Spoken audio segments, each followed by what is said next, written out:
where he is kicked and beaten. One of the men gets hold of Lunsford's gun and fatally shoots the 47-year-old officer. It is a tragic death, but one that is not in vain. A short time later, another Texas trooper watches the tape of the Lunsford murder. He studies every frame and learns from it. When we saw Darrell Lunsford's video, it did save my life. It helped me out quite a bit. He was a good police officer, real good police officer. It's unfortunate that things happened and turned out the way they did, but it put me in a different mode to be alert. 8 months pass. With the murder of Constable Lunsford still fresh in his mind, Trooper Lopez pulls over a car carrying 3 men. As I walked up to the car, I noticed that the backseat passenger gave me a particular stare, almost like if he was scared of something or just apprehensive about something. Trooper Lopez speaks with the suspects in Spanish.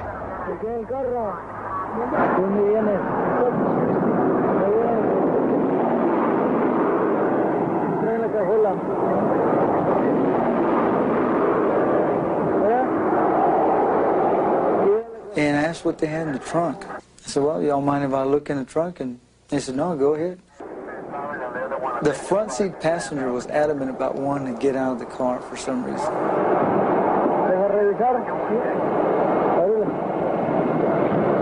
I think they realized, well, he's going to find out what they're trying to conceal. I got a strong odor of a detection of marijuana, which was emitting from inside the trunk area.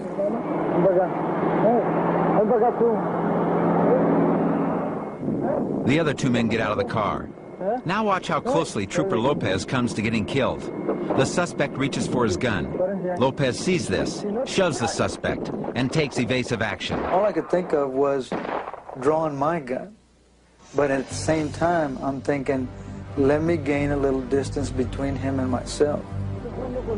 Lopez's quick thinking enables him to avoid certain death. Amazingly, while running away from the gunman, Lopez is able to draw his weapon and fire. His first shot finds its target.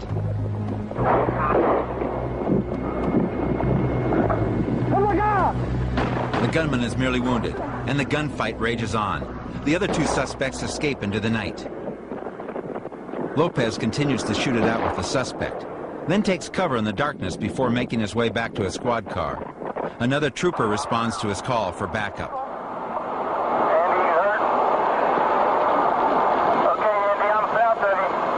Suddenly, Lopez spots the gunman in his rearview mirror. I see him behind my patrol car. So I threw the microphone down and went after him again. Listen as another gun battle erupts. Miraculously, Trooper Lopez isn't seriously injured in the shootout. Despite the number of shots fired, he is grazed only once. The suspect isn't as lucky. A manhunt ensues, through the night and into the next day. Police eventually capture the other 2 suspects. When police officers are forced to fight back against armed and dangerous criminals, they're hailed as heroes. But these brave men and women don't consider themselves to be anything special. For them, it's all part of the job. Phoenix, Arizona.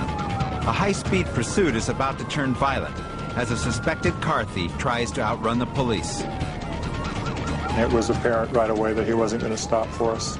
He was swerving in and out of traffic. We tried a couple of times with officers to get around him, and he would swerve towards their cars. Officers of the Arizona Department of Public Safety placed tire-piercing spikes in the road ahead. The suspect's car is disabled and forced off the highway. He had been going about 70. When he got close to the spikes, he accelerated to about 90 miles an hour and ran over the spikes. The suspect can be seen ducking behind his vehicle as officers approach. Suddenly, he steps back into view wielding a pistol. Drop the weapon now! The officers reload their weapons and cautiously approach the injured suspect. Shots fired, suspect was down, I was involved in the shooting. I want to advise supervisor. Watch again. as the suspect takes aim at the police. At that time, everybody could see that he had a gun in his hand, and unfortunately pointed the gun at the officers. And he was given a command several times to drop the gun and just wouldn't do it. It was the suspect's choice to do what he did, and he left us no choice. He was given the opportunity to surrender, and he didn't do that. The suspect is rushed to a nearby hospital. He lives to stand trial for his crimes.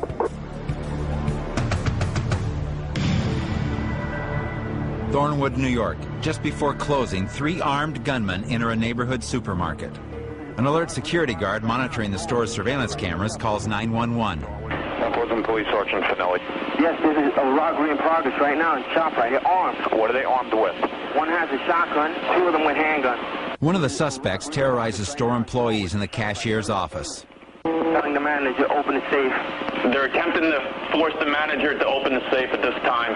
Another suspect raids a cash drawer, while a third stands watch at the front door. Be advised, the suspect at the door is armed with a shotgun. Minutes after the frantic call from the security guard, the police arrive. I think he's seen you. I think he's seen the cops. Oh, they're panicking. One is in the back of the store. The suspects attempt to escape. The last one drags a bag of money behind him. Police officer Glenn Carlson is first on the scene and fires 2 rounds at the fleeing robbers. Oh, man. Yeah, were there any shots fired in there? Yes, an officer shot fired. As I entered past the checkout line, one of the suspects spun on me, pointed the handgun at me. I fired 2 shots at that point, missing the suspect. Sergeant Carlson chases the robbers to the back of the store. And as I went out that rear door, they fired upon me. I hesitated for a moment. I returned fire. One of the suspects remains hidden in the supermarket. He is spotted by a store employee. Yeah, we have that suspect in custody. His 2 accomplices are caught outside. Oh, man, what a night, man. None of the customers or employees are seriously injured, and all 3 suspects are soon behind bars. We have to understand that, these things can happen. They do happen, and when they do, we have to do our job. Tampa, Florida. A local television station receives an anonymous tip that a bank robbery is about to take place. The station's weather camera catches all the action. It was apparent they were going to do a bank robbery, and our SWAT team confronted them. There was a shootout. We had 4 to 5 officers that fired shots. Unaware that the SWAT team has been trailing them for weeks, the bank robbers pull up. But police have already locked the doors and blocked their escape route. A gun battle ensues.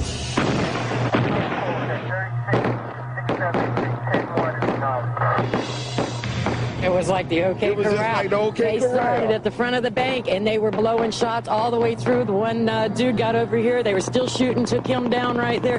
Cops coming from everywhere. I've never seen anything like that. That's my first time ever seeing it. I'm still shaking from it. They was pursuing them all across over there. They was down. I thought I seen them shooting over there. It was like hell. Police try to disorient the robbers with concussion grenades.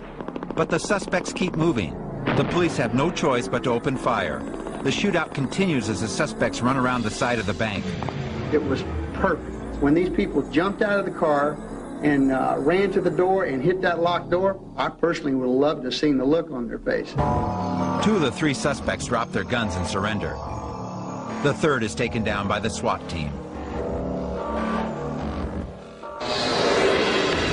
Shelby, North Carolina. A dangerous standoff is developed in the parking lot of the city's police department. It is 1 man with 2 guns against dozens of officers. To have a man show up with 2 guns, cowboy style, in your parking lot is just not something we trained for. The bizarre incident began down the street at the Social Security office. There, the suspect held up an armed guard at gunpoint and stole his revolver.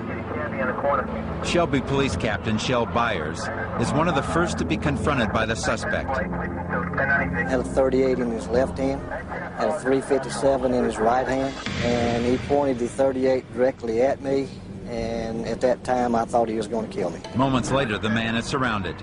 Realizing that he is outgunned, he simply kneels on the asphalt, waving his 2 pistols in the air. Police negotiators try their best to talk the man into dropping his weapons. although we were attempting. There was very little dialogue between the suspect and the police. The standoff has now lasted for 39 minutes, and the police have made no progress with the gunman. Then suddenly the suspect discharges his weapon. The police return fire.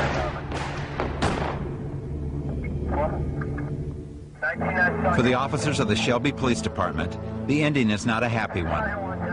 It's the last situation that a law enforcement officer would want to be in, and out of my career, I've never wanted to take anybody's life, and I just hope and pray to God that I never have to, because it's something that you don't want to do. Sacramento, California. Police are called when shots are fired inside a busy electronics store. 4 gang members are holding 41 frightened hostages at gunpoint, many of them children. This situation would soon turn into one of the most terrifying gun battles in the city's history. Inside, the heavily armed gunmen are demanding $4 million and safe transportation to their home country of Thailand. They also want bulletproof vests. A police sergeant strips down to his underwear to prove he's not armed and hands over his vest. A hostage retrieves the vest. Moments later, she and her 2 children are released. Later, another woman and her children are allowed to leave. Night falls, and the terrorists warn that they will begin shooting hostages if their demands are not met. Mostly the threats were just to kill us, actually. And initially they were very reasonable. But about 6 o'clock, as deadline after deadline passed, they got, the tension rose. They got more and more panicked. The standoff has now lasted for more than 6 hours, and the gunmen are losing their patience. The hostages are tied and positioned to serve as human shields. Don't shoot anybody. I just shoot 3 of them, 4 of them, Danny. I told you. Shoot them on the leg right now, and then I'll ask you again. You say no, I kill them. I told you that as soon as they are coming outside, I will give you Okay, I'll shoot them right now. No, why do that? Okay, then. Just let them go, and the vest is coming. I just break his leg right there. One lucky hostage is allowed to leave. Yeah. And tell him to go right now. He's leaving right now. Turn to the left. He's leaving right now. Okay. Okay, so... Another hostage volunteers to be shot in the leg in exchange for his freedom. In return, he must restate the terrorist ultimatum to the police and the media. Meet our demands, or the hostages will die. How do you do? Hello? Hello? Okay, what happened? You shot him in the leg. Who did? One of the gunmen. Okay. Can you tell me which one, or would you rather not? Number 2. Mm-hmm. That's the guy that is always angry. Yes. Nearly 8 hours into the siege, negotiators agree to give the gunman another flak jacket. No, I'm the boss. When I say send them out, you send them out. Hello? A female hostage is tethered with electrical cord and sent outside to retrieve the vest. The SWAT team knows that the gunmen are just minutes away from executing the hostages. A police sniper fires, but misses the hooded gunman. A flash grenade explodes and a hostage escapes.